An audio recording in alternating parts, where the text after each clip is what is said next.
conversations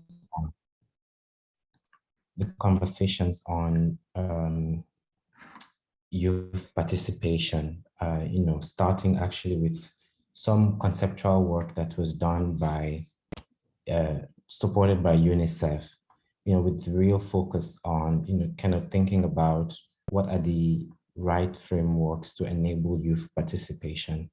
And, that conversation has really evolved because in those early years, the distinctions were being made between forms of participation that relied on other people versus forms of participation that really involved the active engagement and co-leadership of young people. So in some sense, we've shifted from that era to an era of youth-led development, where the conversation has really been shaped in terms of the role that young people play as agents of change and really kind of driving development conversations in their respective contexts.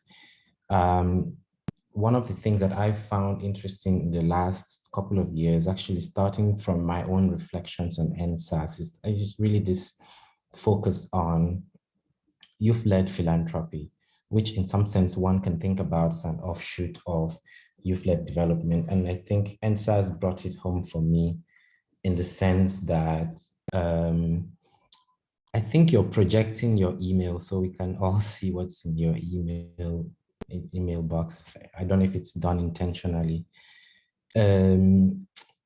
So really that notion of youth-led philanthropy was interesting for me, given the ways in which NSAS, the team at Feminist School was able to mobilize resources within a short period of time, and that really kind of builds on the history of using digital technology to raise funds to solve, immediate problems in communities. And in some sense, it raises a number of interesting questions about the ways in which youth-led development can really help to fast track, social change in our societies. So this, for me, I think there's a sense in which all of these conversations are really about, in some sense, the broad framework around positive youth development, but also the questions around proactive youth engagement in policy design and social change. And in that respect, I think there are two dimensions that I would think about. One is in terms of space being created intentionally for young people by those who hold the spaces. So whether you're talking about government officials or development institutions or even communities, that are engaged in some kind of process that involves issues related to young people's lives. But the second dimension is youth seeking space. And I think in that sense, NSAS again really exemplifies the ways in which young people in our context, have sought space. The second aspect of this for me is about an opportunity to really capitalize on young people's agency and innovation. Again, this is an area that has been talked about over and over again by development agencies, occasionally by government departments, around the idea of capitalizing on youth agency and innovation to really drive social change in their societies. Again, here NSAS really kind of exemplify the ways in which young people's innovation can really project, and amplify an issue that is important to their societies. And then the third and last piece for me is just the question around how to strengthen young people's voices across the spectrum. So I go through this, in some sense, just to say that it's not my place to talk about the NYFF today. I think that's the responsibility of the project team. But one of the things that I personally find exciting about the NYFF project is really that it, in some sense, seeks to build on this history and attempts by other stakeholders to really do all of the three things that I mentioned earlier. But also it seeks to provide resources to enable these things to happen. So in some sense, it both seeks to advance those objectives and has the mechanism to operationalize it. So in some sense, one outcome that I can think about is, if we were successful with this work, would be that there's been greater youth inclusion, as would be seen through their leadership in key sectors in society, whether it's in public service, other spheres of society, and that as a result of their leadership, there's now become a greater level of accountability in governance. So in a nutshell, it's a really long way of saying that I'm really excited to be, in this call this afternoon, and I'm looking forward to hearing all the points of views that will be shared, by everyone who's here, and maybe just on behalf of the team to say thank you for making the time to join the conversation today. I'll turn the floor back to the team.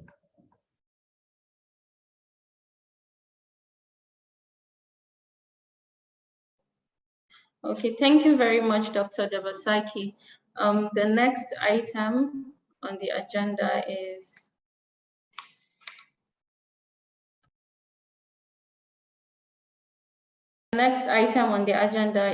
experience sharing on civic participation by some of the NSAS conveners and the Not Too Young to Run. So we'll have Fakriya Hashim speak on social development and communication strategy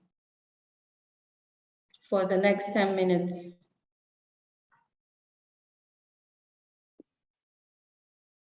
Right. Sorry, Maimuna. I think Fakriya just joined, so she might need some time before she speaks. So maybe it might be a good time to perhaps call on Chioma. I see that she's been part of it right from inception. All right then, Chioma, over to you, please. Okay. Good afternoon, everybody. Can everyone hear me okay? Yes, please. Yes, I can hear you. Okay, great. So very quickly, my name is Chioma Agwebo. I am the Executive Director at TechCar NG. I also am the convener of the State of Emergency GBB movement, a movement born in 2020, in June 2020, after the death of Miss Vera. We wanted to just come together, about 12 organizations, to advocate for urgent action on sexual and gender-based violence. And since then, we've done some really interesting work, and working with a number of partners across the country, we have seen some results. Obviously, as we all know, violence against women and girls' formulated network continues to do work, now supported by a number of organizations, including CARE in Nigeria and Global Fund. So that's a bit about me. I'd like to say thank you to the organizers for inviting me to this conversation. I would also like to be very specific in thanking, the bodies that have put this fund together. So the MacArthur Foundation, Ford Foundation, etc. Simply because for a long time, a number of us have been talking about what is the transition plan for civil society. What is the transition plan for active voices? What is the transition plan? And what is the, as it were, call-in plan for young people who are speaking very passionately and knowledgeably about issues that matter to them? And NSAS was kind of like the melting point for a number of these agitations and a lot of these conversations. But to my experience within civil society, I think the first time I got exposed to anything advocacy was, I think, 2008. With the Light Up Nigeria movement by Amara Wamba and a few others. And at the time, we were asking a simple, asking of the government a simple thing. We just want power. We just want electricity. Unfortunately, this is more than 10 years on. And I think that we have actually regressed despite the massive investments that have been made within the power sector. And then from 2008, 2010 rolled by, and Chude Jidongo, formerly of Red Media, now of Joy Inc., had sent an email to a number of us, we must have been about 16, saying, "Where's the outrage?" That was the title of that email.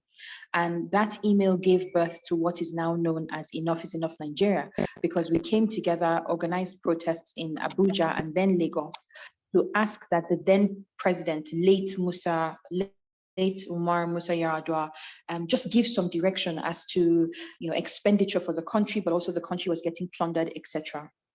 Going into 2012, there was RSVP, there was also Gen Voices, and then there was Occupy Nigeria. At the time, I was in the UK, but I will always remember taking a cheap train very early in the morning to get to Nigeria House around Charing Cross to be able to lend my voice as one of the organizers of the Occupy Nigeria protests, in the UK.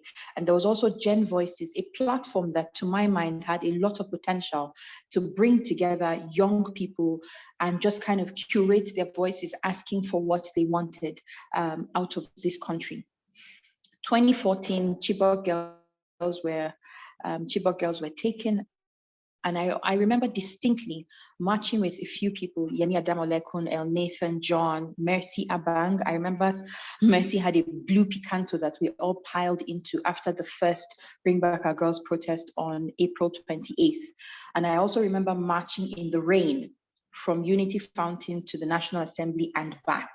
One of the questions we started asking ourselves then was, why aren't young people allowed to speak? Why aren't we allowed to have a voice? Why aren't we allowed to speak about things that matter to us with this protest? And we would watch much older people drive to the protest ground, address the press, and leave. And so when you looked at the news cycles, it was just the older people, some of them for their own interests, right, addressing the press. We also thought that we weren't given an opportunity to platform the things that matter to us, with the Chibok girls abduction, but also with the movement that came out of that, the Bring Back Our Girls movement. Going up to 2016, I was privileged to have been invited to work on the Not Too Young to Run movement, and I ended up steering communications for that group. As we all know, one of the most successful movements out of Nigeria, I dare say even out of Africa, culminating in President Muhammadu Buhari signing the Not Too Young to Run bill into law. And then, of course, we come into 2020, and then we now have the state of emergency GBV movement. And I just want to speak to one or two things that I have learned along the way. The first of them is investment. I think over the years, I have learned that, for instance, Light Up Nigeria gave birth to Enough is Enough Nigeria.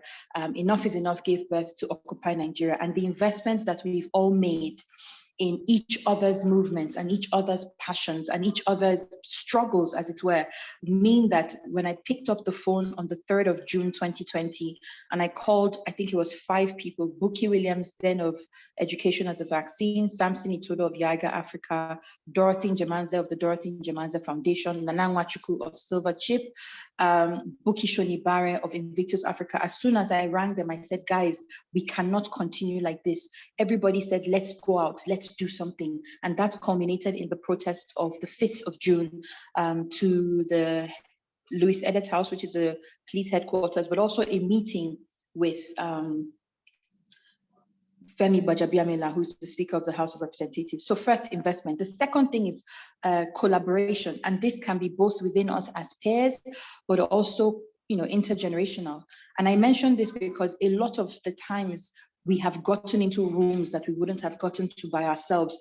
The doors to those rooms have been opened by our seniors, right? So I'm talking about people like Amina Salihu of the MacArthur Foundation, Dayo Olaide, who sits on our board, also of the MacArthur Foundation. I'm speaking about people like Dr. Abiola Akiode of Ward C. These are people who have said, Funke Barua of Ford Foundation, who I remember specifically has had to take me by the hand to almost, as it were, beg a few people who got angry at some of the things that I said in just expressing discontent in the way some things have gone. So there's a critical thing about older people opening doors, older people providing guidance, but also the collaboration between us as young people to be able to make some semblance of change happen. The third and final thing I'm going to speak to as being learning I've derived from my time within civil society is the definition of success. And I say this because if you go back to the kind of timeline I've given, Light Up Nigeria, we still don't have power, right? Bring Back Our Girls, Chibok girls are still missing. As a matter of fact, more and more people have been taken since then. I think this year we've actually peaked with the number of kidnappings that Nigeria has faced as an entity. But with the Not Too Young to Run bill, we got a bill passed. A lot of people rejoice that we got a bill passed, but they forget that there were two other provisions that were not passed, one on independent candidacy and the other one on capping electoral spend. And for us to see how important that is, we can see what the parties have charged themselves for sale of funds. So I think I've had to measure my expectations as far as justice is concerned, as far as the outcomes are concerned, and we have learned to reorder our priorities. So if we don't get what we went out for, what did we get? What can we learn? What can we take forward? And I'm very, very proud to have given my heart and soul to the NSAS movement, simply because beyond the obvious losses, right? And I'm speaking to loss of life, I'm speaking to disillusionment, I'm speaking to the pain that we all felt. And I think that there's a number of us who are still heartbroken about how things went. I think it showed Nigeria, NSAS showed Nigeria that if we decide to come together, there's nothing that can stop us, there's nothing that can hold us down. I think that in the week that the NSAS movement was alive, we showed Nigeria that coordination is possible. We're not the animals that we're often posited to be. We can coordinate, we can come together, we can make things happen, we can proactively disclose how much we have received, we can proactively give account of resources that have been put into our hands. We can also tell our stories, and these are wins that we must not forget. Going forward, I would say, again, a thank you to Ford Foundation, MacArthur Foundation for bringing this conversation together. I'm seeing quite a few of my peers and people that I really respect on this call. For instance, Sheun Olibinde. And I think it's important to mention, how Enough is Enough Nigeria of 2010, almost as it were, produced a crop of activists and civil society people that we can see today. So I'll say thank you again for the opportunity to speak to my experiences. And if there's a question or discussion segment later, I'd be happy to join that as well. Thank you.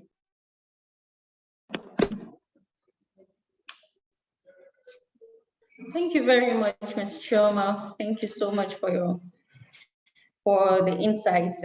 Next, we have Rinu Oduala on the experience sharing in civic participation. Hello, thank you very much for having me. And I'd just like to say that, I've listened a lot to Chioma, and she's mostly said at least 80% of things I would have said. I think that for me,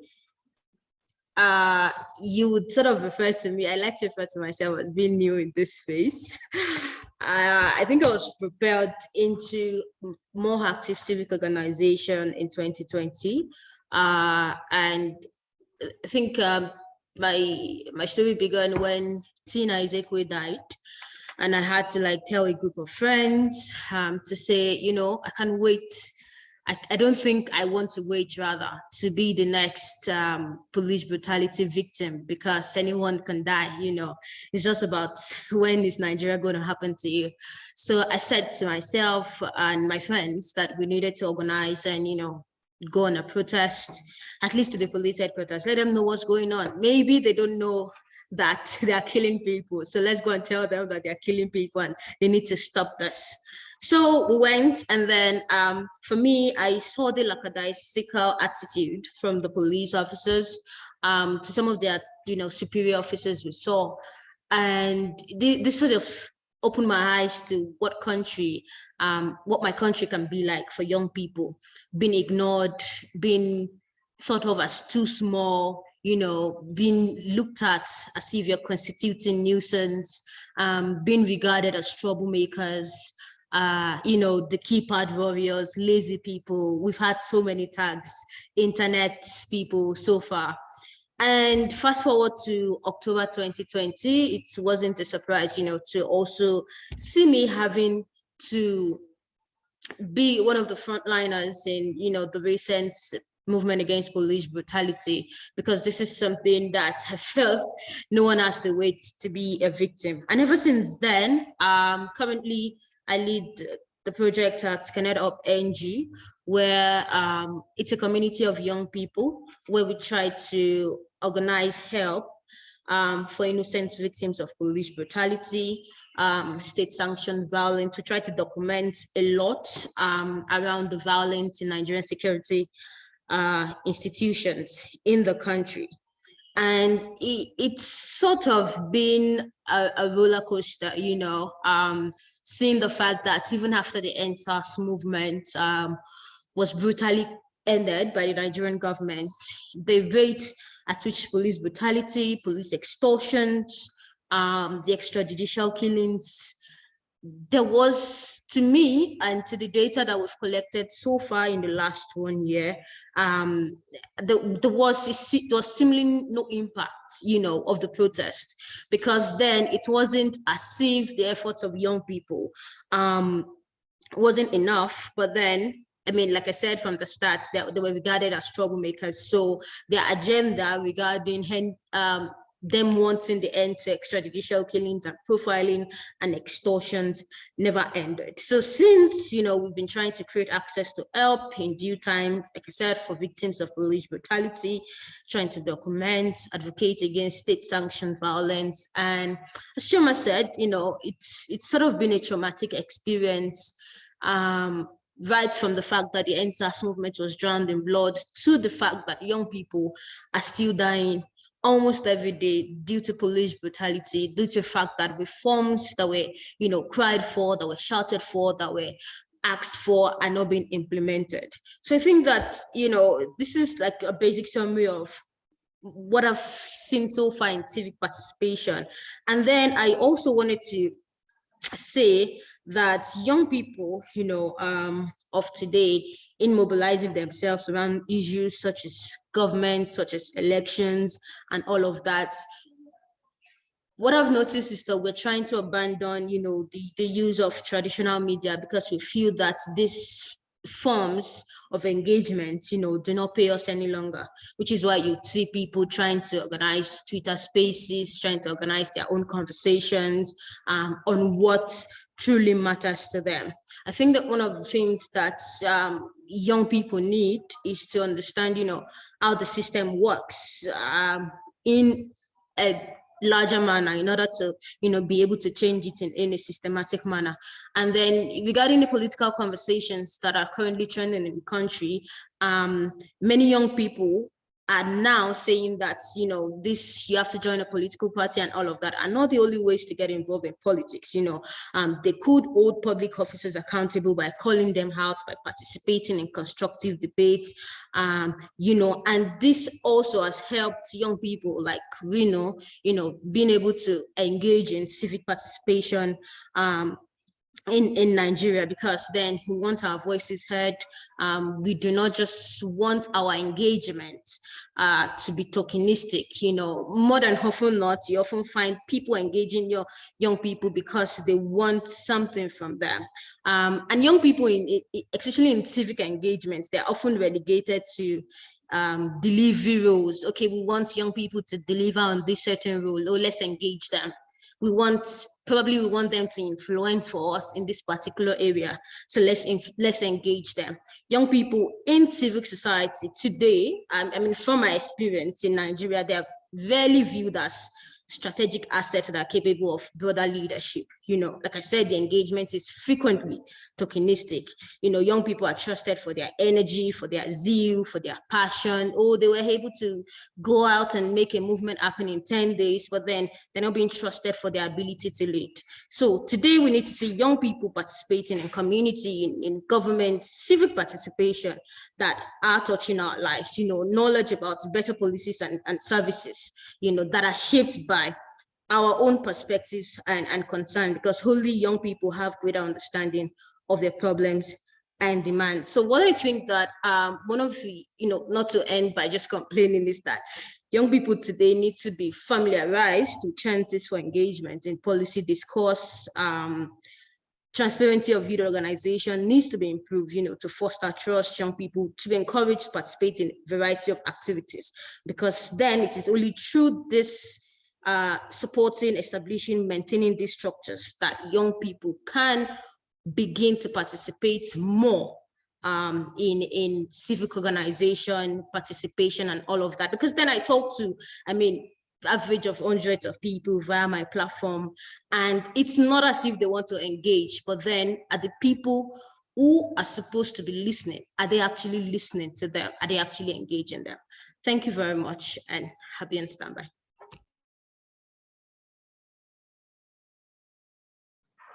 Thank you very much, Reno. Thank you so much.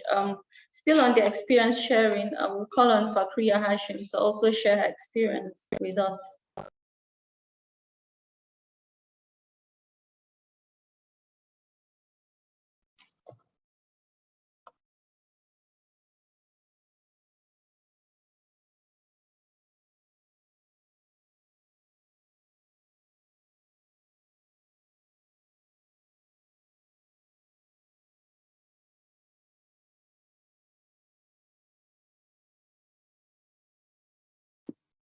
Oh yeah, I can see that she's in the list. Fakria Ashim, maybe we lost her. I can see she's on the list, so maybe you might need to call her attention. Yes, we're calling her attention. She's on Okay. call.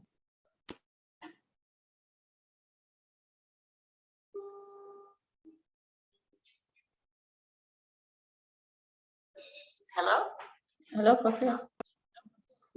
Now,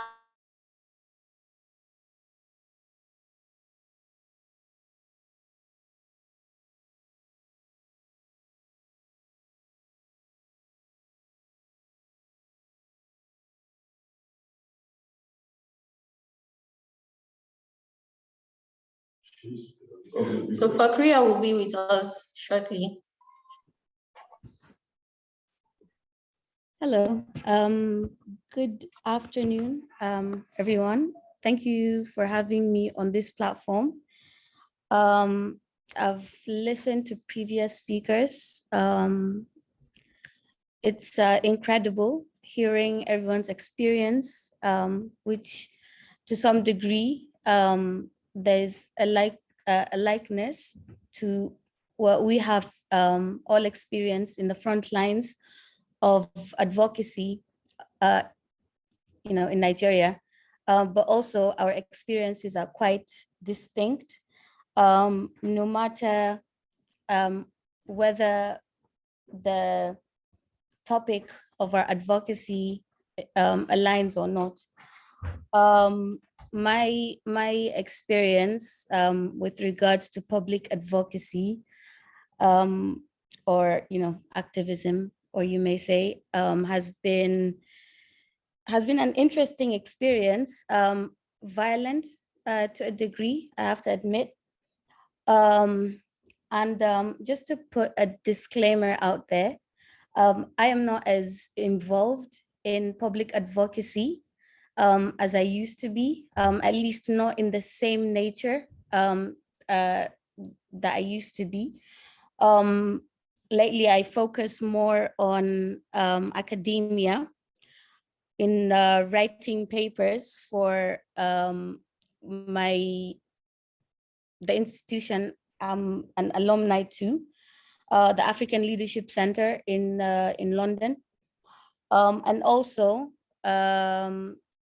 writing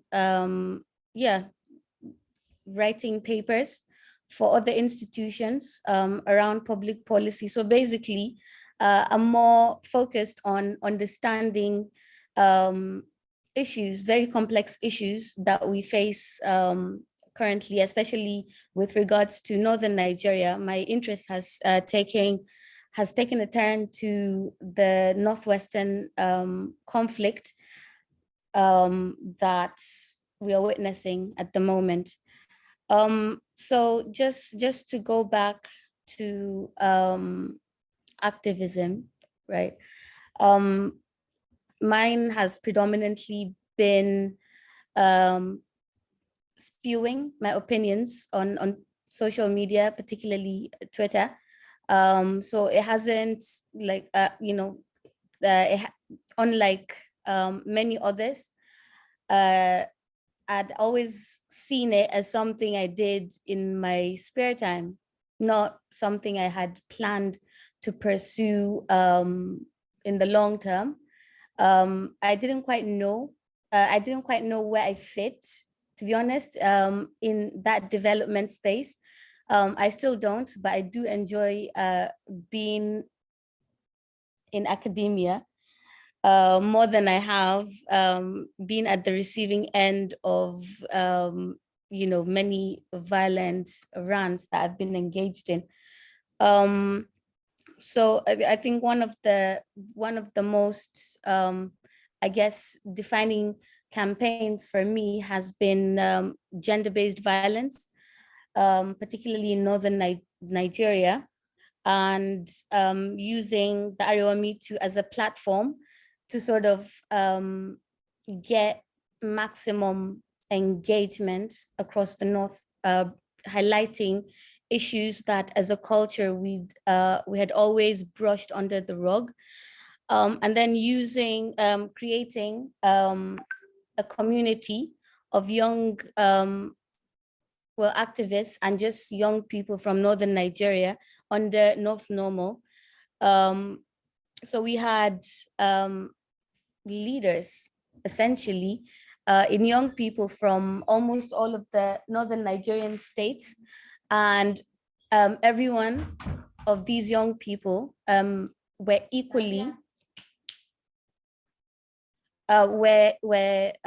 equally involved and committed to the advocacy, and a lot of the credit really goes to young people across the states in their tens, some states in their hundreds, that were able to push their legislatives, the legislative arm of their states, into taking the VAP Act serious.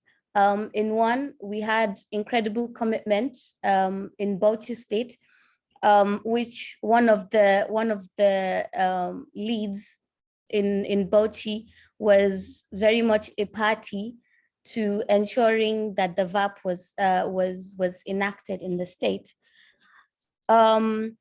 So I guess I think one of the best things about the campaign, the North Normal campaign for me, was how we were able to create a decentralized structure that conferred leadership to young people across the states. Everyone was just as important.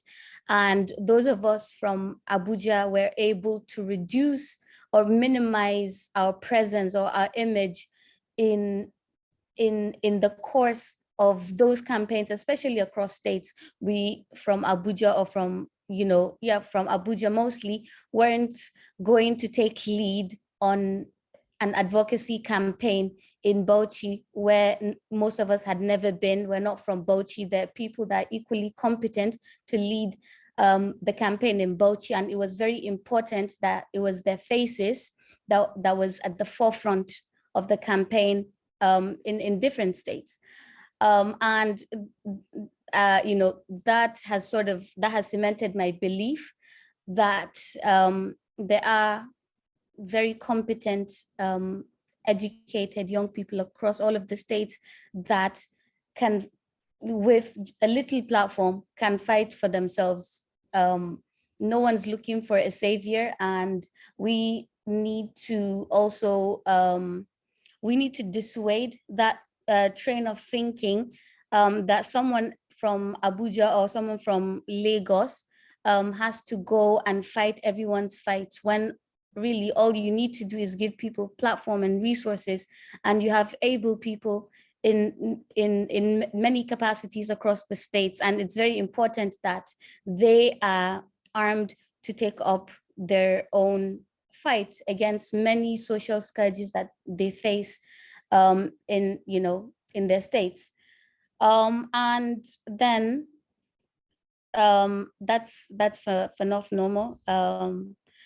The second defining moment, or the defining moment, has been working with the Feminist Coalition as a founding member during the NSAS movement. We have seen, the reactions that, the mixed reactions that FEMCO got in the aftermath.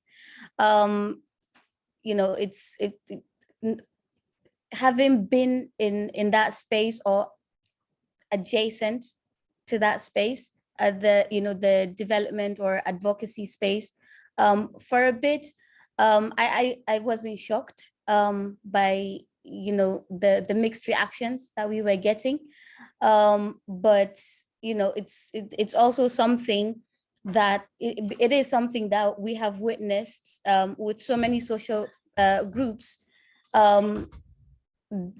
besides the political element to it that sought to influence public opinion.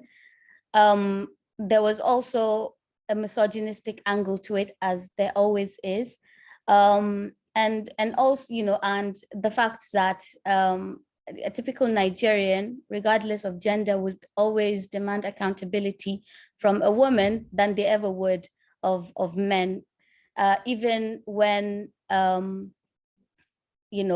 women do twice or a million times more than men in a particular situation, but it just shows the underlying patriarchy that really permeates every part of the society. That demand of accountability, even though accountability was out there, going above and beyond what anyone has ever done, really, because yes, we hear organizations, NGOs raising money and whatnot, but have we ever seen anyone really do what FEMCO did, opening every single thing, every kobo to the last of it?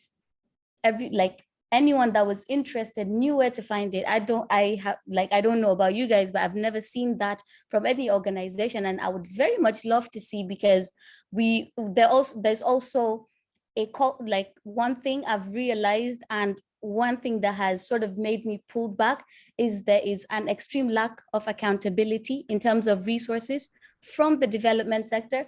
And I always find it amusing that we demand accountability from everyone, but one of the main sectors that are supposed to lead by example are not being accountable. And this is something that the government has always used against that space. There needs to be a level of accountability, which hopefully we get to see in the next few years, because it does affect how projects are implemented. I do believe it affects greatly.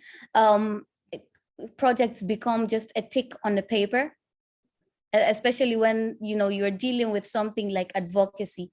There isn't much that there has to be a different way to show accountability of those things, because things are easily swept under the carpet, because they can be a lot more complicated to show in terms of accounting for resources. But anyway, that is a brief on my experience, a brief on my beliefs. And yeah, thank you for having me on. Looking forward to listen to everyone else's contribution.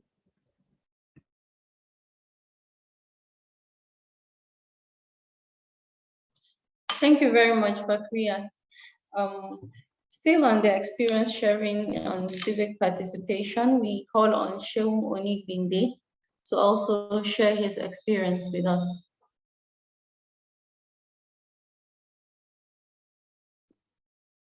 All right, thank you, Maimuna. We had initially planned to have Debo, Mr. Macaroni, but for some reason he hasn't joined us.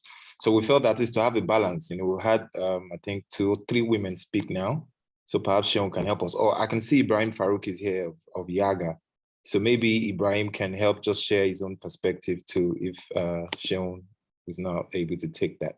Just 5 minutes, tell us your experience of civic participation from the angle of strengths and weaknesses. What are the opportunities? What can we do better? Just like all the other speakers have done.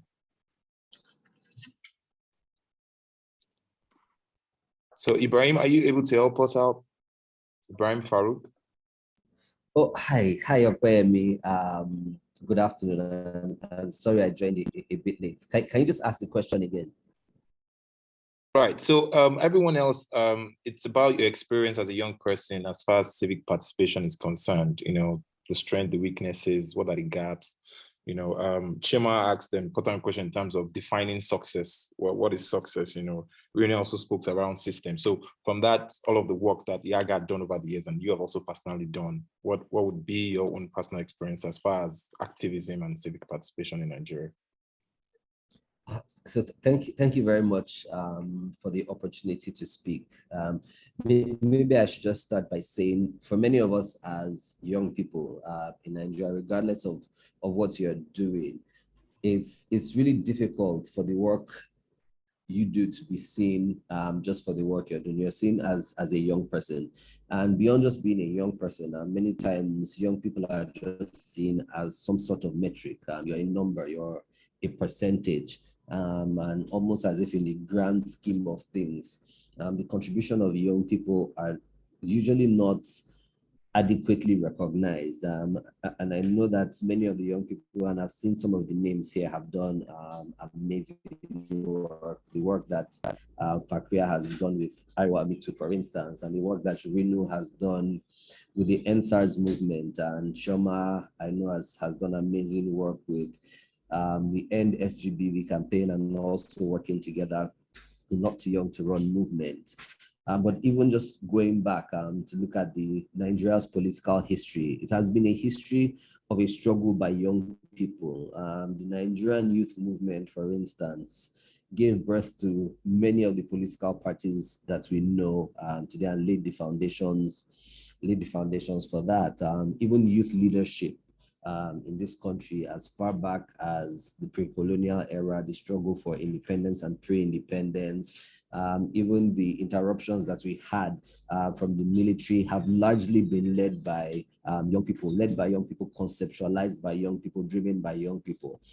It almost seemed as if when we returned to democracy in 1999, there was a shift in the thinking, the general psyche of the Nigerian society, not to reckon with the voices of young people anymore. And we saw that even in the 1999 constitution, first of all, that increased the ages for contesting for office. And if you contrast that with what we had in the 1979 constitution, for instance, there was a lot more opportunity for young people in the Watch Third Republic, so to speak, to run for office. But that changed in 1999 when the age qualifications for running for office was significantly increased until 2018, when the Not Too Young to Run, the age reduction amendment did that. But one thing I can see, and I know for sure, and that is that the future of young people in this country is a bright future. Because we see that in every endeavor, there's energy, there's creativity, there's innovation. I just mentioned a few of the ways that young Nigerians have engaged recently. But whether you look back through history, or even if you look at the current situation, we continue to see how young people have engaged within the civic space, have been able to make significant change. And maybe just because we're speaking about Nigeria specifically, not just in Nigeria, I think across the African continent, across the world, young people continue to lead on many of these different issues that affect young people in the context where they live. For me, especially as a young person, it's about remaining active. And unless as young Nigerians, we are active citizens. And I use that word very carefully because being an active citizen means you care about what is happening, you're aware of the issues, you understand the issues, you know how these issues affect you as a young person. If you look at, for instance, how one single piece of legislation or one policy can seemingly affect the life of so many young Nigerians, you would understand why it is so important to be active when it comes to these processes. I remember that a few months ago, Nigerians woke up to some kind of policy direction from the central bank, for instance, around cryptocurrency and fintech regulations. And it was almost as if within the blink of an eye, many young people who relied on cryptocurrency for their businesses, for instance, all of a sudden we're struggling in the deep and wondering what are the implications of this for us. We saw it also, for instance, when the microblogging site Twitter was suspended for a few months. And if we had more active citizens who are able to engage with decision makers, who are able to ensure that their interests were protected, then we would see that policies like this that have an effect on young people, even if there are attempts, for instance, to ensure that these policies are implemented, you'd see a kickback. I think one of the great examples that we can see of active civic participation by young people is when, for instance, the social media bill, those bills to regulate the use of social media, the hate speech bill, we've been able to see how civil society, and by civil society, I do not just mean civil society organizations, it's organized labor, it is young people on the streets, it is the entertainment industry, it's the fashion industry, it's the organized civil society as well, all coming together to say, this is an issue that threatens each and every one of us. It threatens religious institutions, traditional institutions. We all make up civil society and non-state actors. But also just to conclude and say, more specifically, looking at the Not Too Young to Run movement, which I was a part of, was to see how young people were able to unite around certain values that affected all of us. Looking at issues of inclusion and participation and representation, and how young Nigerians were active wherever they were in whatever parts of the country. To say this is an issue that affects me, and I'm going to engage with decision makers and lawmakers. I'm going to send my lawmaker a text message and ask him or her to support this piece of legislation. I'm going to write a letter to the State House of Assembly, or I'm going to join a peaceful rally or a peaceful march. I think the message for me when it comes to civic participation and ensuring that any attempts to shrink the space for young people to participate can be countered by proper civic education, by proper community organizing, by ensuring that young people remain active and remain vigilant, especially when it comes to the issues that affect us as young people. Thank you very much.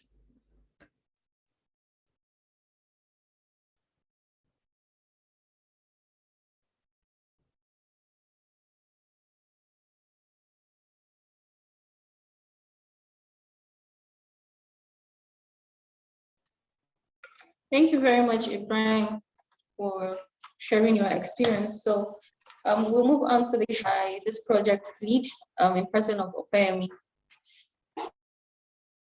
Right. Thank you, Maimuna, and thank you to all the speakers that have spoken before now. I think one of the interesting thing about deciding to have speakers young people speak even before we talk about the NYFF project is very evident to me now, because what is clear is that what everyone has said has further emphasized the need for the NYFF project in terms of the background. Chema spoke around, which I found profound, around what the definition of success is. There's a long history, dating back to the Lagos youth movement of the 1920s, who played an active role, just as Farouk has said as well, active role from end of colonialism, to end of military rule, to the Nadeco time, so it's all been young people driving it, and there's been successive movements since then and all that, and with the reemergence in 2012 with the Occupy Nigeria. So we can agree that yes, young people have continued to play a significant role, and there is more to be done, just as Farouk had spoken about. And this, what everyone has said right now already builds a baseline on why the NYFF is needed, just as Dr. Dabasaki had spoken earlier, who is on the advisory board of the NYFF.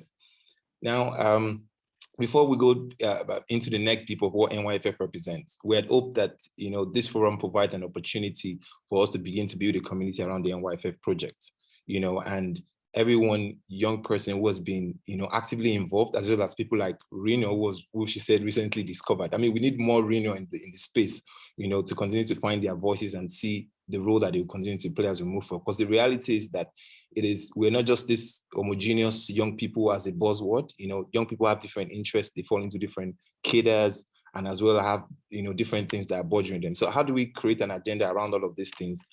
Some of the, thinking behind how the NYFF has been structured, and we'll just proceed into that to try and explain. Ultimately, during the Q&A, we will hope that some of the feedbacks that we'll get will help strengthen the programming, and we can further see how everyone connects, the role everyone will play at some point. I mean, it's a 5-year project with pillars of programming, but ultimately, if any difference will be made, just as Farouk has said, it comes from the ability to build this strong homogeneous community towards developing a kind of youth agenda, be it on the gender issues that Fakia has worked upon, or the gender issues or the not young children issues. I mean, they're, being able to build an agenda around that and being able to map a process down to when change happens. I mean, we could talk extensively around some of the gaps of the NSAS. If we ask ourselves today, coming back to the question of what do we consider to be success? Not young to run was a success as far as the age reduction, but now we have 100 million naira to buy a farm. Those are issues. Speaking on the tech and employment side of things, it seems that young people, even within the employment or creating value, seems to be ahead of the space. Then government plays catch up. They wake up and realize that, it seems as if these people within the tech space are making so much money. Then you wake up and come up with a regulation. How do we ensure that rather than being reactive, how do we ensure that we're being, preemptive? We're literally on the table while those policies are being made, we're influencing the space and not just seeing protests as, a means to an end, which is literally like the starting point.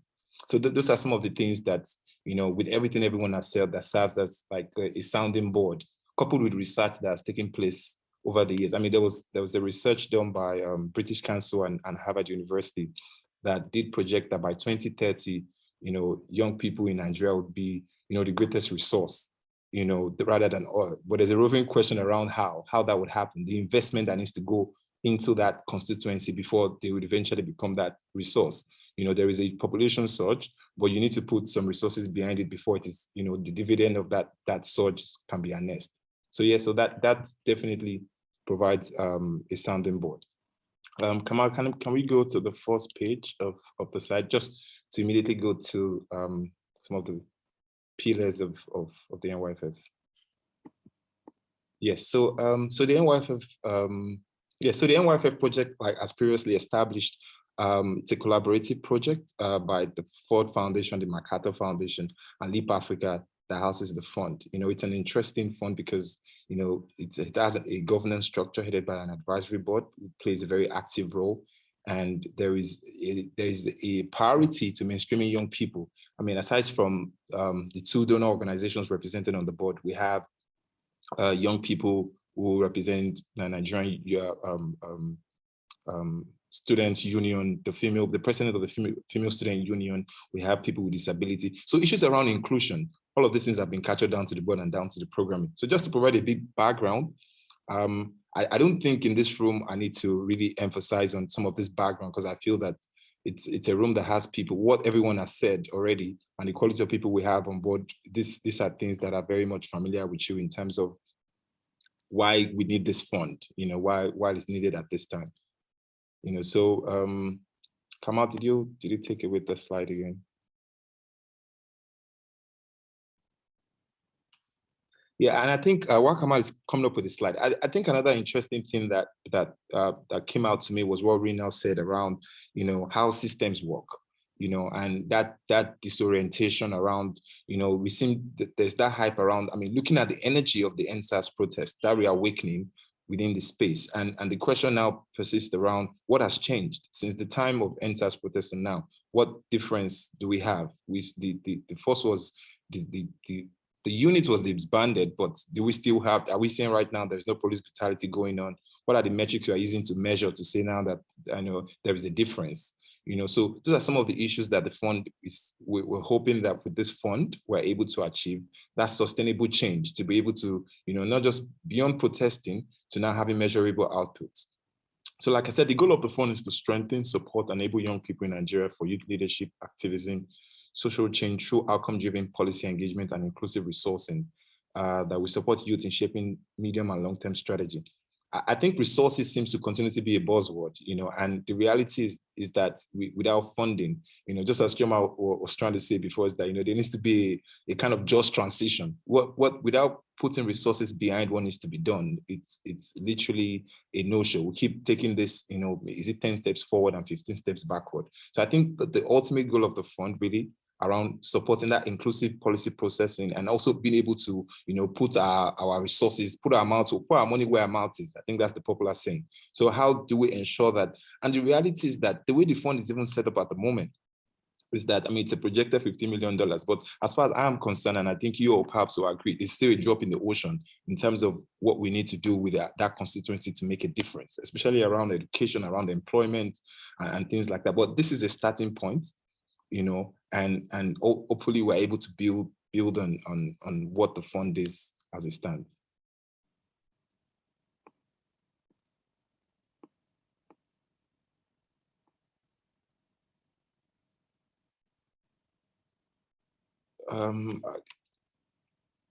Maimuna, do you want to check with Kamal? I don't know why I can't see anything on being projected. Yes, we're checking. Okay. It's coming up. Okay.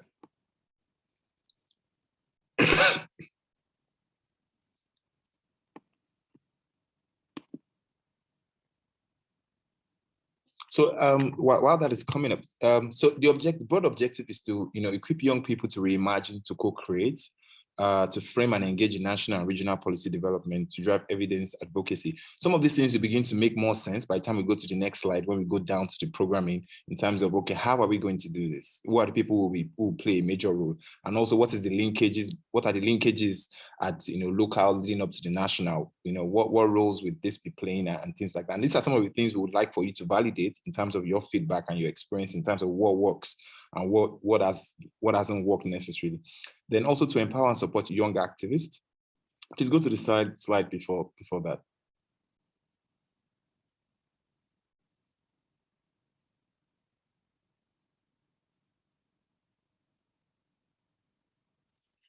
Right. So Kamal, you might need to follow the speed of the conversation. So these are the three pillars I was talking about. As it stands, the fund is set up to do these three things as a pillar. The first one is the national visioning process.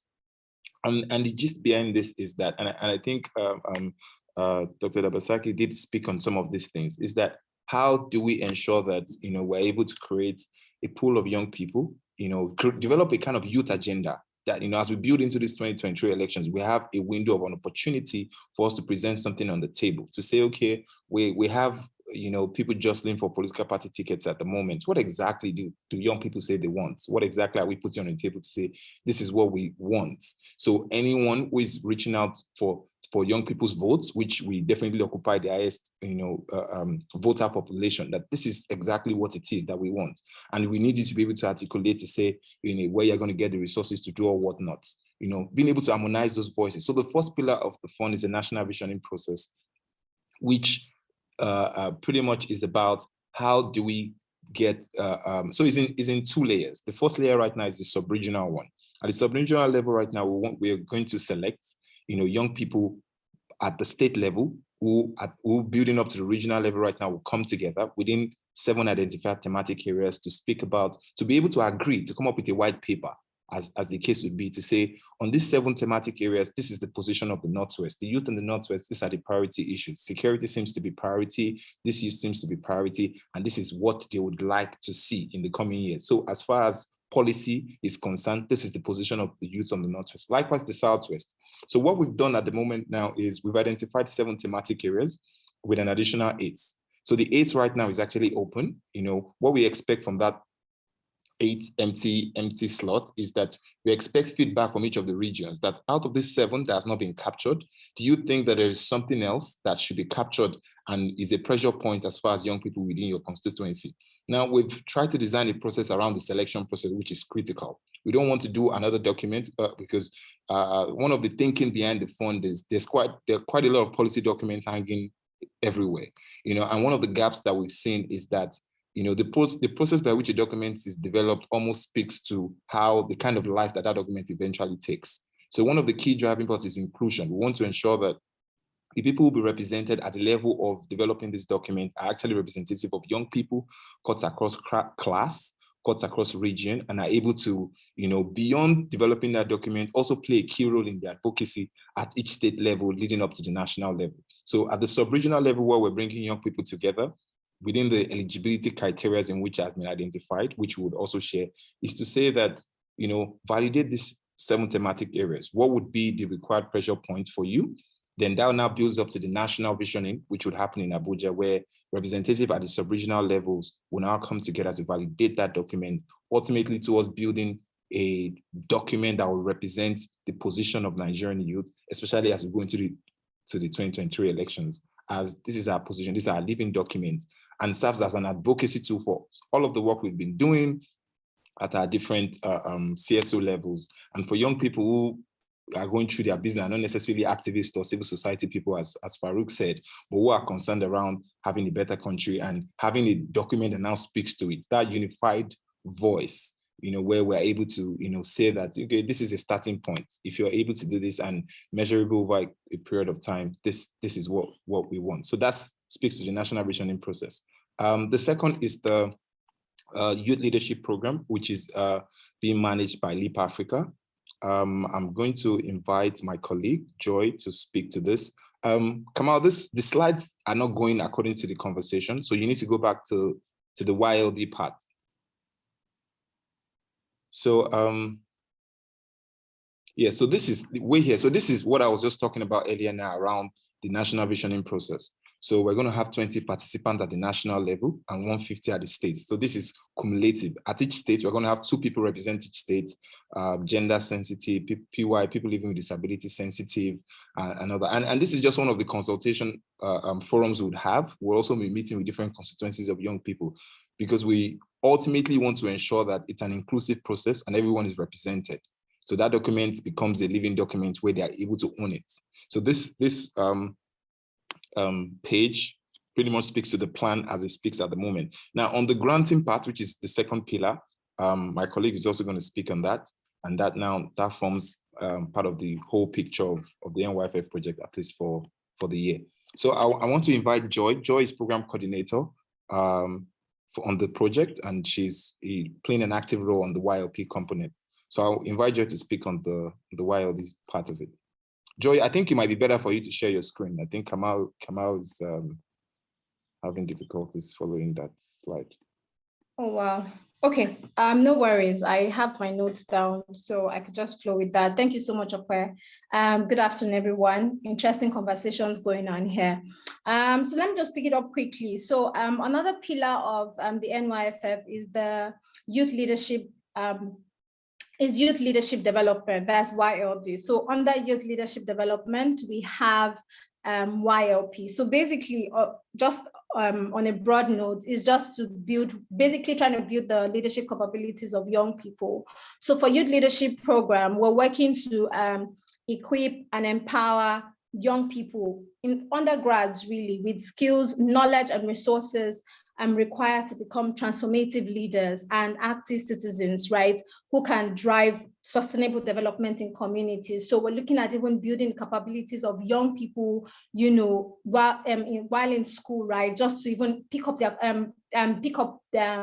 even get better, right, and even build competencies around leadership and things like that. So we've already started this phase of it. We had like 3,000 young people enroll on the program, and currently in the phase of getting these young people to implement change projects in their communities. So even getting them to actively provide solutions to problems within their communities, where they begin to learn that leadership is beyond just talk. Leadership is also action, right? And so just getting them to really drive that. And so we're hand-holding them through this process, giving them practical, and they're learning practically what it means to really drive change in communities. We would also be providing them some form of some grants, right, to help them implement these projects within their communities. And that's YLP, right? So looking at the numbers here on a large scale, right? So this is how far we went, 3,000 plus participants, and You can even see the aggregation between the male and the females and all of that.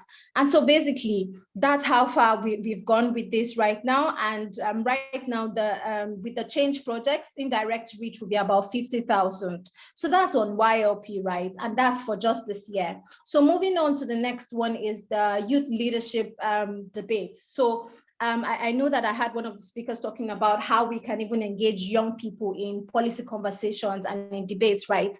And so for us, it's even just looking at, from the history, how it all started. And we've seen how the universities play a huge role in molding and shaping young people to become voices, right, within the political space and even youth, activism on a whole. So we see young people beginning to shape their perspectives around policy issues. But over time, this has declined, right? And it declined because of maybe policies, right? Unfavorable policies, lack of resources to sustain those engagements, and even intimidation, right? And so for us in this season is, how best can we even begin to get young people reawaken this activism, this consciousness in young people? And so for us, the youth leadership debate will serve as a platform to provide holistic support for young people, where we begin to strategically harness their voices to agitate for towards national development. And for us is even them, using their voices to shape the vision of the Nigeria that they want. And so it's going to be going across about 4 phases. So the first phase of it would majorly be like online campaigns with young people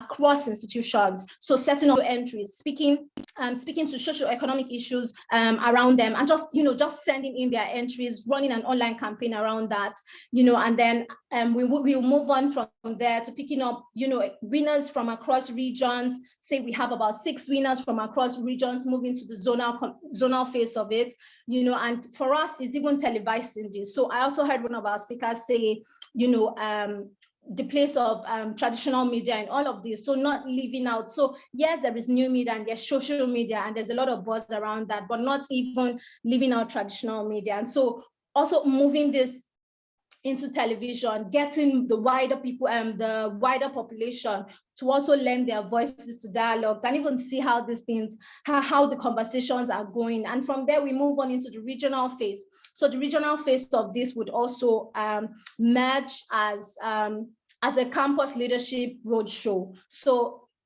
we aim to have about 4 of it across institutions in the south, southeast, southwest, and then the north central. Just even having pockets of leadership conversations around there with the aim of demystifying the concept of leadership amongst young people, right? Because it's them even really understanding what leadership is. So all of this together is just, yes. And so that's what it's going to look like. And in the course of all of this, young people are being coached, young people are being mentored, around how to even learn their voices to these issues. And they are speaking from a point of knowledge, and just putting out their arguments, putting out their conversations right there. And yes, I think that's what it looks like on a large scale. That's it from me. Thank you, Okwe. Thank you, Joy, for that explanation. And just to add to that, I think a key component of the YLP project, as Joy has spoken about, is the target for tertiary institutions. Just as I tried to explain earlier around youth in different demography, right? As a young person who is upwardly mobile and working, some of the challenges, while we all face some general problems, there's still some problems that are related to young people in tertiary institutions, and that broad spectrum need to further break that constituency down, make sure that we're reaching everybody, especially around, if we see the history around activism, there was a time in this country where everything was decided at the university level. It was at the university level where you had the most of activism. We've seen an hibernation of that over the years, recent history. And there's a need right now to reawaken that, to see how well we begin to engage young people at that level. And I think YLP is a component that seeks to, address that through some of this program that Joy has spoken about. Then still under the YLP component, the second pillar of the NYFF is the fund. It's the Youth Leadership Fund, and I'm going to invite the grants officer, Kamal Afolabi, to speak on this part.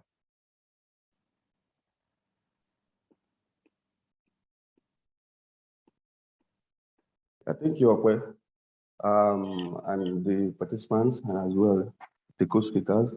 As regards the Youth Leadership Fund,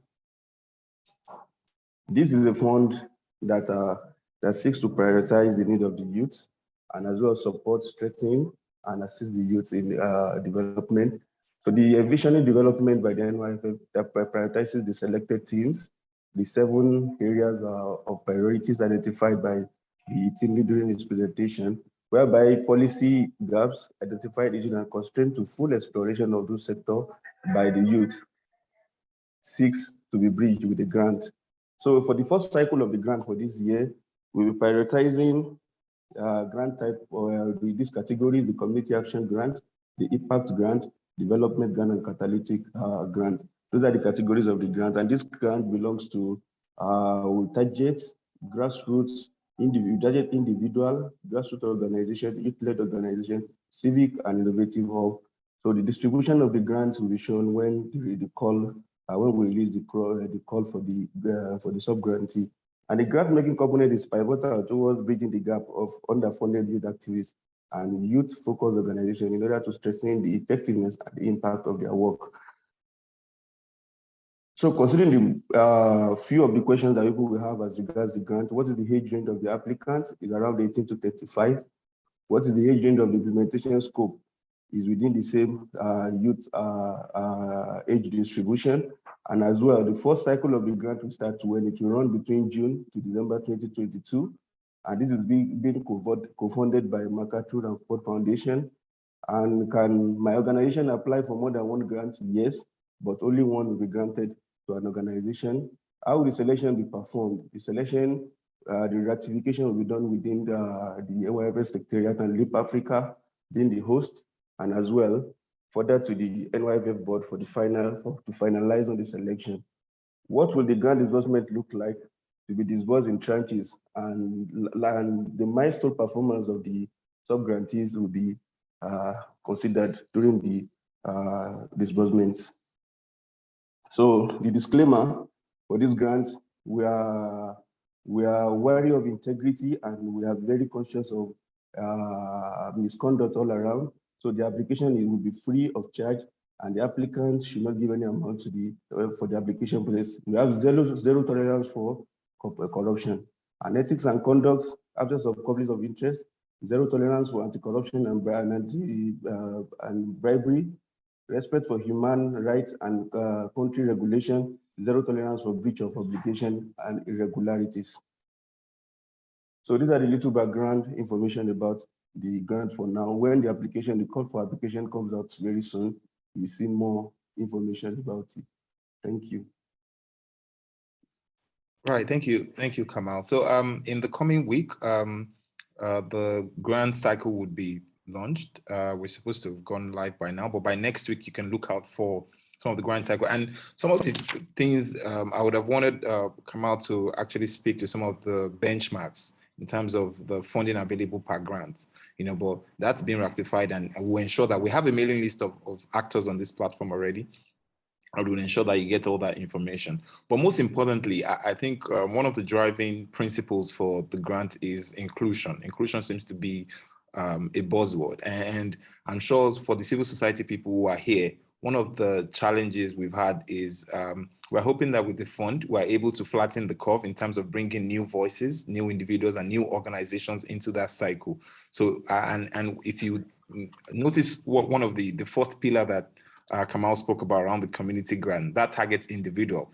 We realized that not many organizations in terms of donor funding is able to directly fund activities for individuals who are doing significant work. And that seems to be one of the success stories we want to be able to measure. How many young people are we able to directly support at this stage in terms of understanding the principles of, ethical leadership, in terms of theory of change and how change happens, so it's like a big bet. We're betting on these individuals, these young people, with the hope that individually they are able to create legacies that ultimately transform society. So there is a big concern around raising a new cadre of leadership, and that community action grant would do that as well. So we also have the grants that speak to some of the issues around hubs that are doing significant work already for young people or for young women. How do we support them to support more people?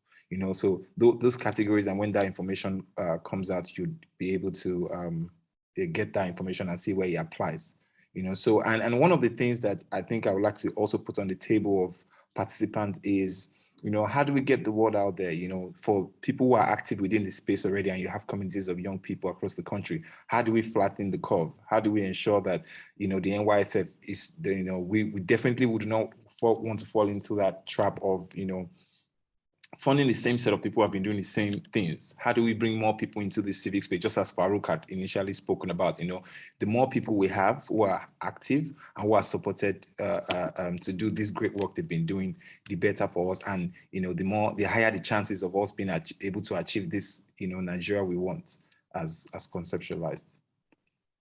Yeah, so over to you, Maimuna.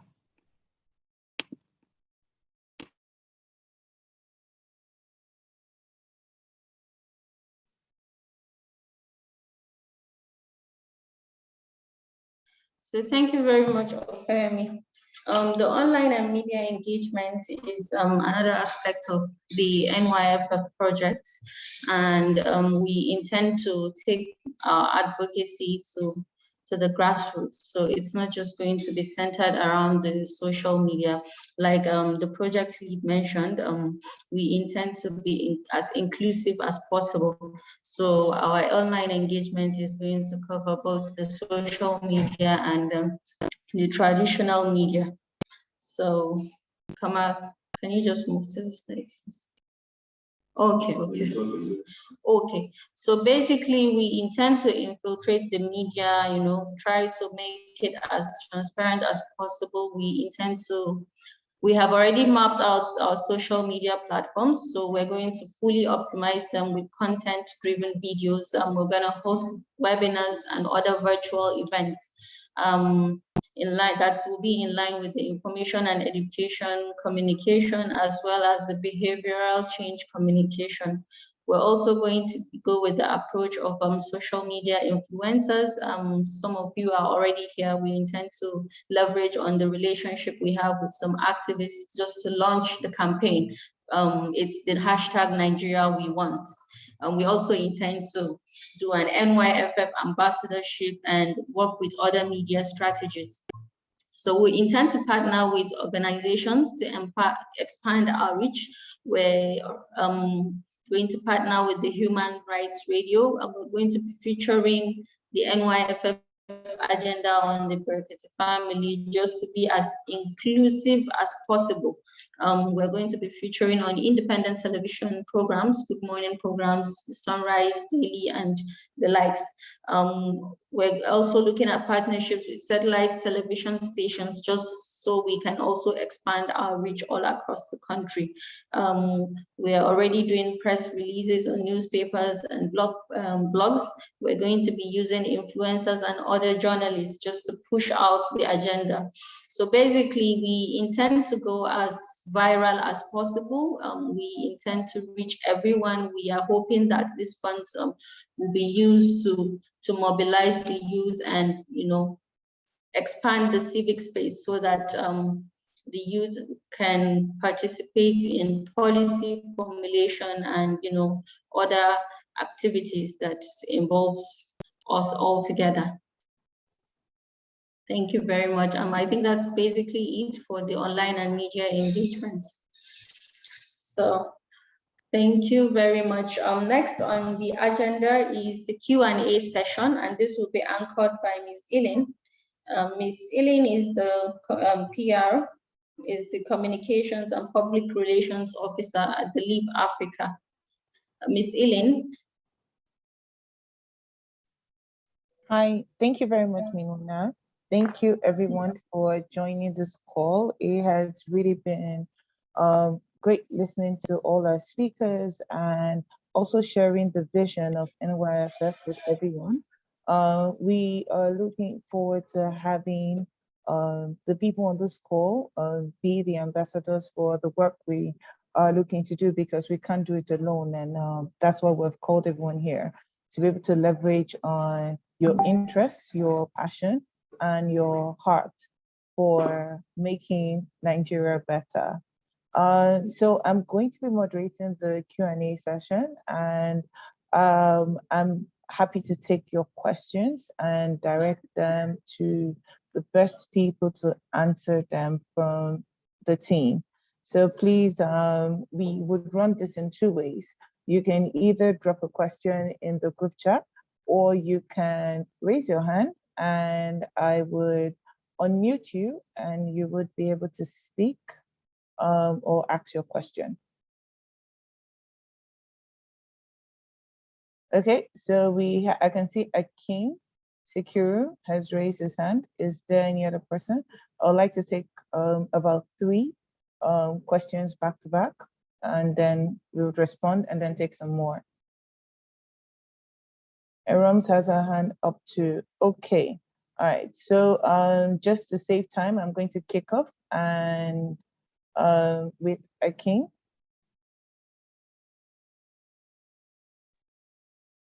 Yes. Good afternoon, everyone. Hello? Good afternoon. Go ahead. Yeah. Good afternoon, everyone, and thanks for inviting me. I'm Dr. Akim Sikiru. So before I ask my question, I would like to give a brief background about my question. While there are established efforts on contribution of civil society organization, public advocacy, and all that in the public policy, governance, security, police, and all that, there are scarce, well-known advocacy focusing on young people participation in research, scientific development in Nigeria. And compared to other parts of the world, young people are actively engaged in scientific activities, right from policy design level to implementation and the real laboratory investigation and reportage. So in Nigeria, we don't have that.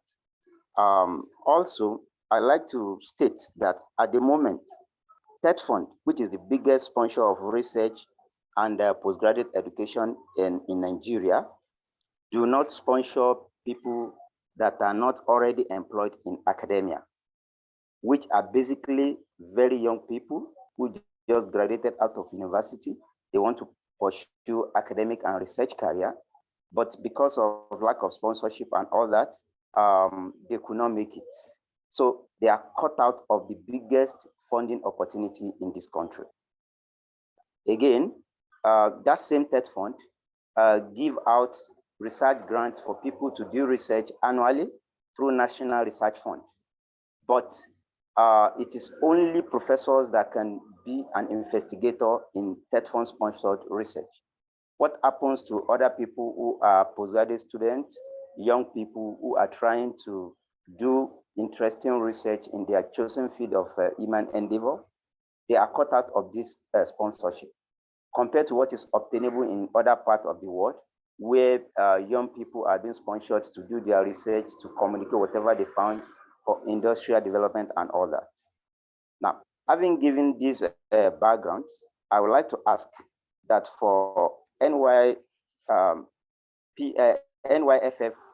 program, is there any focus on youth leadership or engagement in research for development, with focus on scientific research, interested in climate change and food security, public health and biomedicine, neglected tropical diseases, and scientific communication as well as publishing? Thank you. Thank you very much, Dr. Akin, for your question. Okwep, can you please speak to that? Right, thank you, Ellen. Kamal, can you put up the page that has our thematic focus? And thank you, Dr. Akin Sikiru. That's a very interesting question. And to speak to it, so the reality is that we're still constrained. Those issues you mentioned are critical pillars of any work as far as sustainable development is concerned. However, for the work we want to do for this year, so far so good. This is 7 thematic areas we've identified plus 1, which would come from the regional retreats and we'll now do another meeting to, to arrive at one that we think, has occurred out of what we've captured. And I think you did mention climate change and around an environment, which is captured on 6.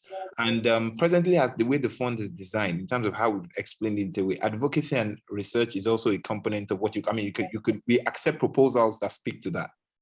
So far as you can tie the linkages around how it affects young people and the meaningful outcome and impact of that work in which you want to do. So that is very much welcome, as well as other areas around people who also now want to do active programming, to reach out to communities around that. So yes, we would welcome your proposals on R&D that falls within these 7 thematic areas. And this is the scope in which we would work, at least for the first year. So that's unfortunately this is the limit of our scope. But you never can tell if you strongly opined around and there's an argument around something that is not presently captured here. Perhaps we can make an exception. But I feel that at least out of the items you mentioned, at least we have 1 or 2 within this thematic areas. I hope that answers your question. Sure. Yes, and Thanks so much.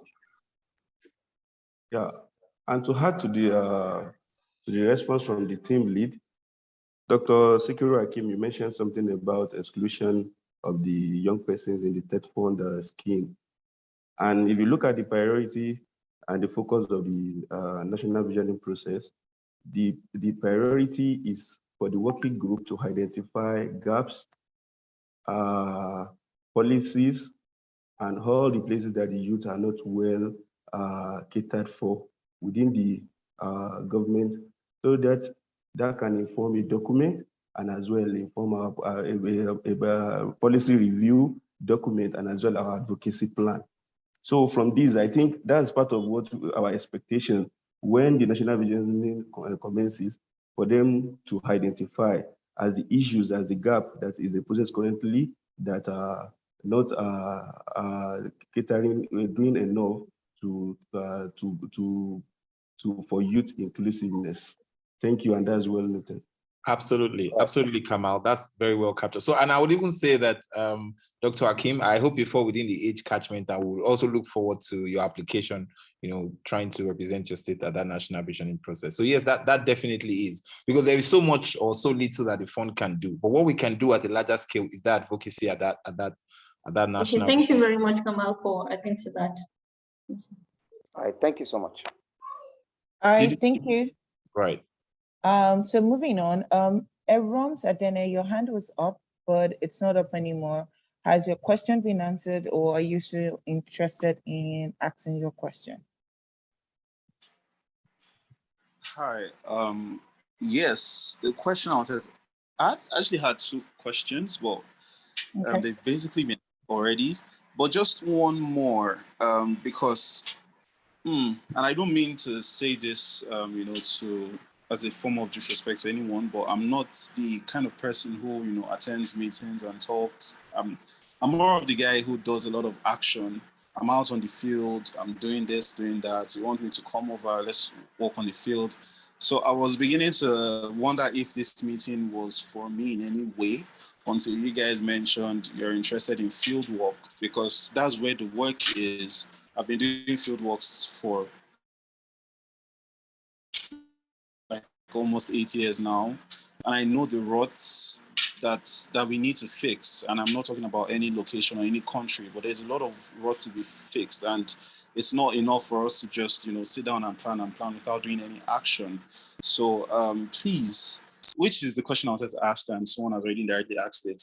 So if you're going to do action, then sure, I'm down. If it's just going to be meetings and talks, I'm not sure I'll be cut out for that, because there's a lot to be done right now. So yeah, you guys mentioned action. So yeah, basically, so yeah, my question has been answered. Aaron, so I was going to ask, sorry, Ellen. I was going to ask, in what area of work do you work in terms of the action you're talking about? Grassroots sensitization, volunteer mobilization. Oh, okay, thank you. In that kind of, or what?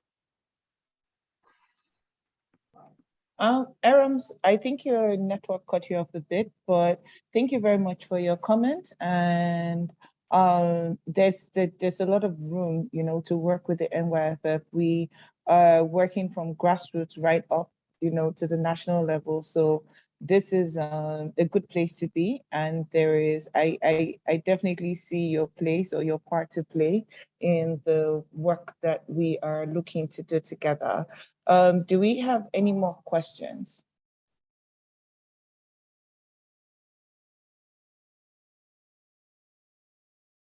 Do we have any more questions, please? Okay, Saston, you can go ahead.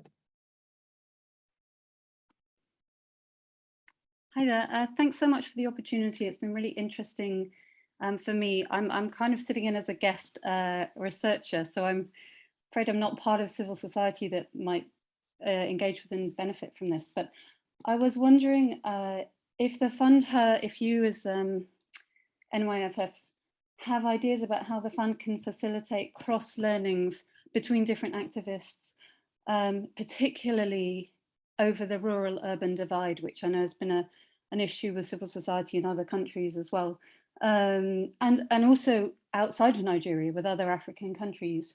And if that might help to break down some of the silos that have been identified as a previous issue, including with the NSARS movement.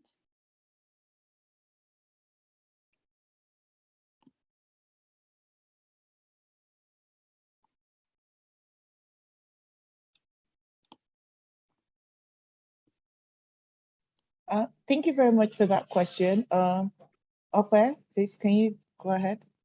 Right, I would speak to that, but I don't know if Dr. Devasaki is here and he might want to add one or two to what I'll say as well. I think that's an interesting question, and I think a big component of what we do at NYFF is learning, really, because it's an uncharted territory, what we're trying to do in terms of, and learning will play a critical role in that. And speaking specifically to that rural-urban cross-learning, the program is designed at all levels to facilitate coming together of people across. And one of the questions that has been asked, and which we're trying to even answer, is how do we ensure that we're able to mainstream voices of young people across that rural-urban divide, even at the national visioning process? So one way to go about it, or one way in which we're trying to approach it, is looking at the state representation.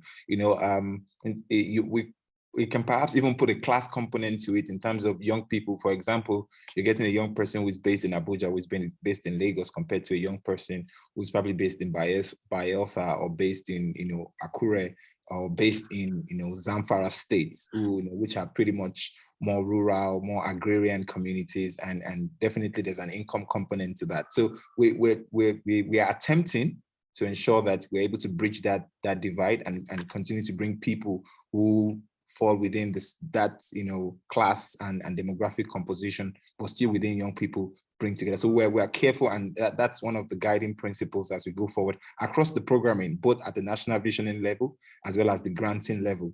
Like I said earlier, it's critical. And also, if you look at some of the processes that would be releasing out, especially for the granting cycle, there's a process to it in which, we're going to be bringing sub-grantees even before they get the fund together. We're going to be training them. There's going to be room for that cross learning. And even, the idea of even having this forum in the first place was to also bring these voices to the table to ensure that the work we're doing is being validated and we're able to ask these tough questions and see how well we're also able to provide answers to them as we go forward. So that's where we are regarding that question. Okay, thank you very much, Ope. Just to add to this, Ope had mentioned earlier that we are also open to comments and feedback on how we can strengthen the program and how we can, better approach or build this together. So some of these comments also sound like suggestions towards things that we can or we should look to do together. So please, we're also open to your comments and your suggestions. We had Chibuzo's hand up. Chibuzo, please unmute and ask your question. Then I would have Amina Yahaya go next.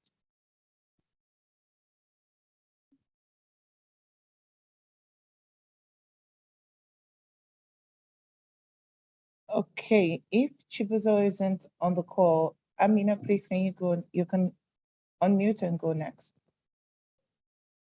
Okay, thank you very much for the opportunity, and hello everyone. I just wanted to make a quick comment, particularly about the national divisioning aspect of this whole project, because I think that's an aspect that is very important, and really getting it right with that aspect will go a long way in influencing every other aspect of the project. I just wanted to say that I think it will be very important, looking at all the steps within the national visioning stage, to ensure that there is a good level of ownership to this whole process. And the reason why I say that is that based on the examples that we have seen in the past, and from using Not Too Young to Run as an example as well, we've seen how ownership can go a long way in influencing the level of success to a campaign or a project. So in terms of the discussion phase, the consultation stages, and every other thing that will be done at that stage, let's try as much as possible to ensure that information is passed as much as possible about what the whole fund is about, what it hopes to achieve, and that people, young people in particular, are informed to a large extent about what all of this entails. That way, when we get to the point where documents are developed, where policies are developed for advocacy, instead of having different groups coming to set up different youth agendas or different policies, they can always draw from this one that has already been developed with a holistic approach, and that gives more sense of ownership and originality to it also. I just wanted to quickly add that in. Thank you very much. Thank you very much, Amina. That was really insightful. Thank you. Chibuzo, can you ask your next question? I would take just one more question and then let Ope give his final remarks. Okay. Good afternoon, everyone. Thank you for the opportunity to ask my question and make a few comments. However, good looking at you, Opeyemi. I don't know if you could recall who I am, but I think we met at Yaga organizing school sometime in, I think, 2017, 2018. I can't really recall now. So talking about the initiative, I want to come in from the angle of active politicking as a PDP person. I wanted to ask this question: if it is a plan on ground. It's unfortunate I wasn't able to follow through the session successfully because of network disruptions. But one of the challenges I've come to discover in having young people follow through with processes, initiatives like this is usually the issue of successful, continuous engagement of those young persons. I've come to also discover that young persons have a particular set of persons they are looking up to. For instance, when you come to the Nigerian society, you look at the music industry, look at the comedy, look at the movie, you find out that young people have a lot of these guys who they look up to. And then you look at the representation that those guys are bringing to policies, and you find out that these guys are not, interested in stuff like this, or let me not say they are not interested, or let me say some of them are not. At least I know that Mr. Debo is very much interested in advocacy and activism, given his recent content before his birthday. But then I wanted to ask, does NYF have a plan of reaching out to some of these guys? I know Fowles is an activist, and getting them on board.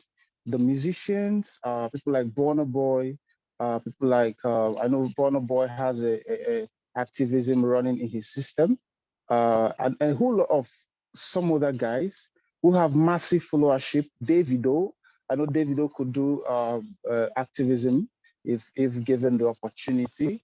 So I think young people tilt towards these guys a lot, and I feel they will also play a long and a very important role in getting young persons to really key in and stay tuned to what is going on and stay really informed aside the learning process.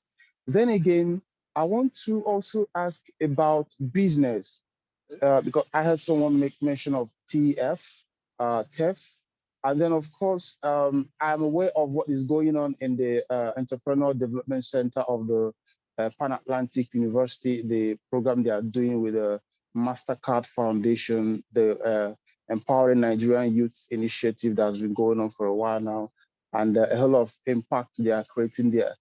Does this initiative also have a way of, because it's not just giving voices or giving an idea or training these guys. We all know that the Nigerian system does not appreciate to a certain extent or does not encourage business development for young persons. So does this organization, does the organization have a plan of creating a system or a system of learning that is going to empower these guys with business knowledge so that as they are doing this advocacy, they are developing financial capacity, financial exposure. And then finally, I wanted to ask, because one of the major changes we need in Nigeria is political change. And I know that Not Young to Run has done a massive input in that area, a massive development in that area, a landmark change. But I've also come to discover that from active politicking that young persons also are being recruited by partisan politicians. For instance, the people running for governorship, the people running for presidency, they have young people in their workforce. Most of these young people, I can tell you from experience, are not really comfortable in that position, but because of the financial benefits that come from it, they do not have an option but to be there. So all these factors being brought together, how does the vision of the organization also look at these variables? Is this something that can be looked into, and is there a system, or is there going to be a system in the future that is going to probably look into these cases and find a way of changing the narrative also on those aspects? Thank you. That's actually my question and my contribution.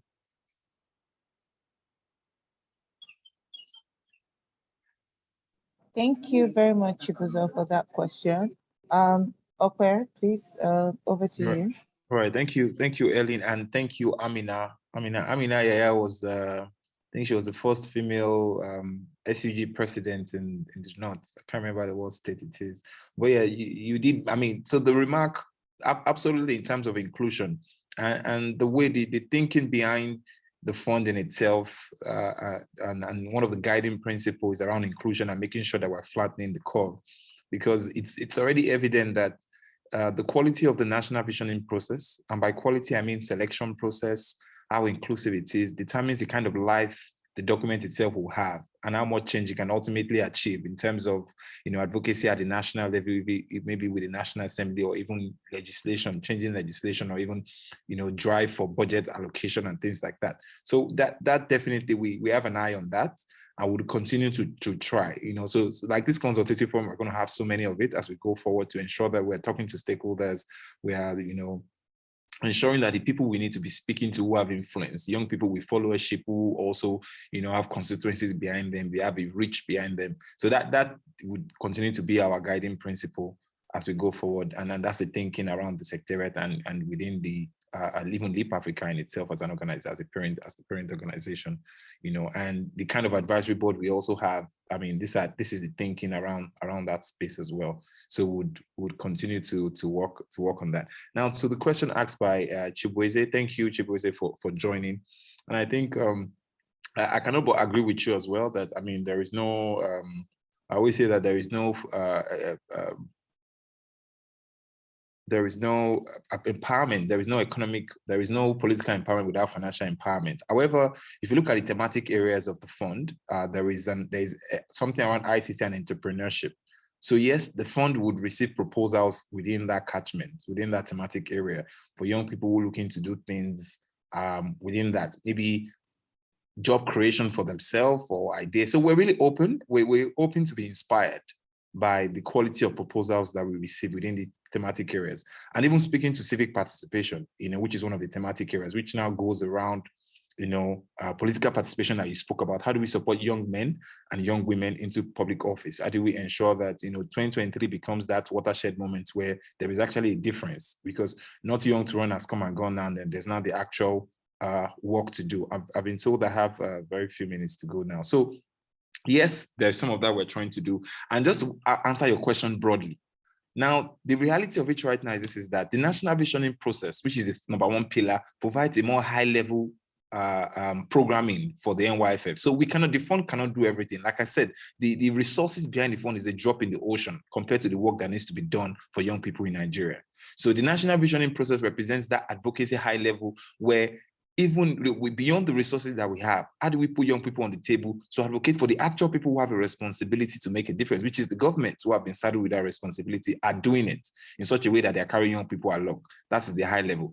Then the other granular level now speaks to what at the fund itself, how do we support young people?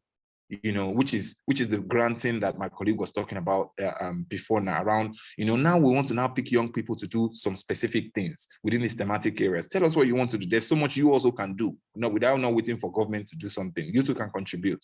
So if you look at it from that prism, you see that we try to capture high level things that are beyond our reach, but we can advocate for a difference to be made in that level. And now coming down to things that we can also empower young people to do.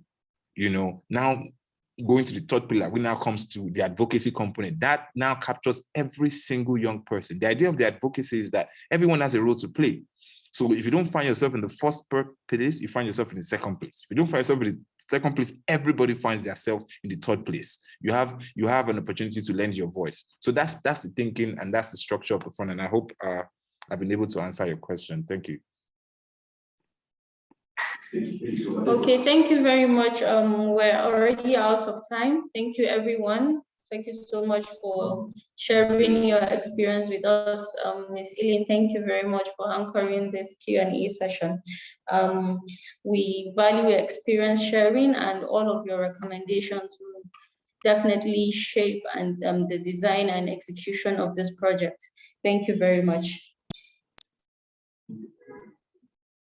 So would also like to request that we add you to our email list, and a WhatsApp group will be created just to keep you abreast of the progress of this project.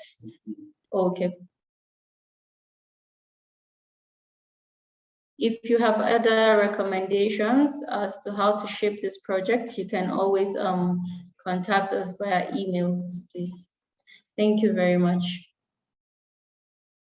Thank you, everyone, and thank you, Maimuna. Thank you.